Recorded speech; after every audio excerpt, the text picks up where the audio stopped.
Good morning আমার বন্ধুরা, বৃষ্টি ভেজা সকালে চলে এলাম। তো বাইরে এসে দেখছিলাম যে কি অবস্থা, বাইরে চলে এসেছি।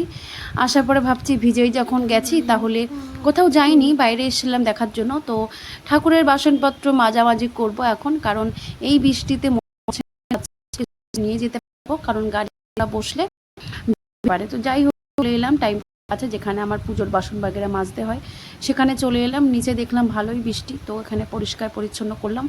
পাতাগুলো উড়ে এসেছিলো, যেহেতু উপরে আমার গাছ আছে, উপরে পাতাগুলো উড়ে পড়ে, তো সে কারণে রেগুলার আমাকে সাফ করতে হয়। তারপরে চলে এলাম এই যে পাস্তা সিদ্ধ করে রেখেছিলাম, কারণ ভেবেছিলাম ওদেরকে আজ একটু পাস্তা দেবো টিফিনে, অনেকদিন ধরে চাইছে।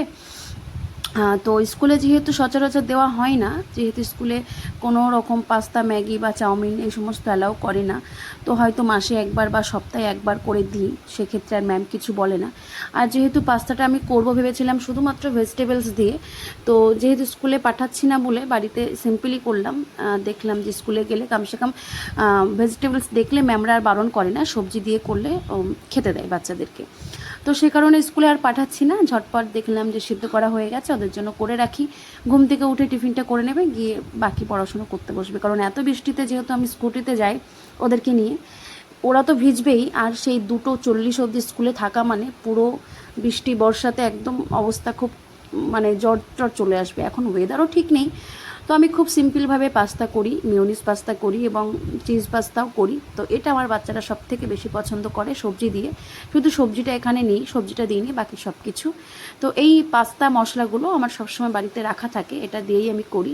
পাস্তা সিদ্ধ করার সময় যদি আপনারা চান অল্প করে লবণ দেবেন, দিতেও পারেন, আর যদি মনে করেন দেবেন না, স্কিপও করতে পারেন। কারণ এই যে মশলাটা, পাস্তা মশলাটা আমি দিয়েছি, এই মশলাতে সমস্ত কিছু থাকে, লবণ থেকে শুরু করে পাস্তার মানে আপনারা যদি লবণ দেন না, তো একটু কি হয়ে যাবে, লবণ পুরাপুরি, সেক্ষেত্রে করি এখানে। তো মশলাটা দিলে আমি বাকি ভেজিটেবলসগুলো দিই। আমি যেমন খুবই সিম্পল করার চেষ্টা করি, খুবই সিম্পল, যাতে খেতে সুস্বাদু হয় এবং জিনিসটা হেলদিও হয় এবং বেশি কোনো মশলা কিছু না পড়ে। এটা সিম্পল দিয়ে, আর বাকিটা বললাম শুধুমাত্র মিসিং এখানে ভেজিটেবলস, বাকিটা সবই আছে। তো এইভাবে আমি করে দিই, আমার বাচ্চারা কিন্তু খুবই পছন্দ করে। আপনারা চাইলে এভাবে খেয়ে দেখতে পারেন, আশা করি আপনাদের অনেক ভালো লাগবে। তো বৃষ্টি পড়ছে বাইরে, বাচ্চারা দেখলে তো খুব খুশি হয়ে যাবে, ঘুম থেকে উঠে দেখবে যে পাস্তা করে রেখেছি।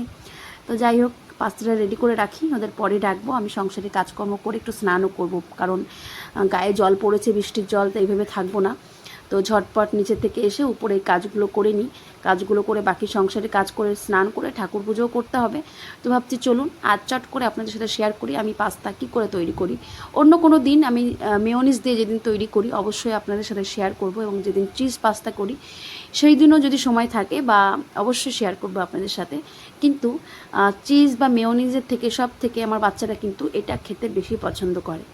আর চিজ পাস্তা বা মেয়োনিজ পাস্তা করলে ওটা তখনই খেয়ে নিতে হয়, কারণ ওটা ঠান্ডা হয়ে গেলে ভালো লাগে না খেতে। আর এটা আপনি যদি চান, এই যে বাচ্চারা একটু লেট করে উঠবে, আমি পরে কিন্তু গরমও করে দিতে পারবো। তো এটা কি হয়, একটা ঘরোয়া পাস্তা, যেটা খেতেও আমার নিজেরও বেশ পছন্দ হয় এই পাস্তাটা।